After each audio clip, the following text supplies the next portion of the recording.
How to use the Facebook Creative Hub and Mockups. Let's get started. In this video, we are going to explore an essential tool for Facebook advertisers, the Facebook Creative Hub. So what exactly is Facebook Creative Hub? It's a tool designed by Facebook to help advertisers create, preview, and collaborate on ad mockups. It's perfect for experimenting with different ad formats and getting a clear idea of how your ads will look before they go live.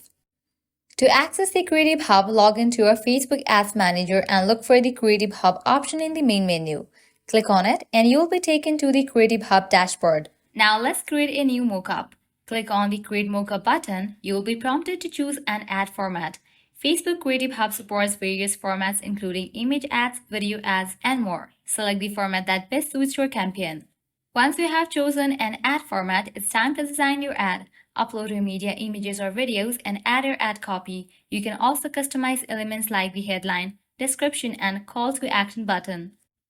One of the best features of Creative Hub is the ability to preview your ad on different devices. Click on the preview button to see how your ad will appear on a phone, tablet, and desktop. Collaboration is key in ad creation. The Creative Hub allows you to share your mockup with team members or clients. Click on the Share button and generate a shareable link. This link can be sent to anyone and they will be able to view your ad mockup and provide feedback. Once you are happy with your mockup, save it. When you are ready to use it in a live campaign, go to your Ads Manager, create a new ad, and select your saved mockup. This seamless integration makes it easy to bring your creative ideas to life. And that's how you use the Facebook Creative Hub to create and manage ad mockups. It's a fantastic tool to visualize, test, and perfect your ads before launching them. If you found this video helpful, don't forget to like, share, and subscribe to our channel.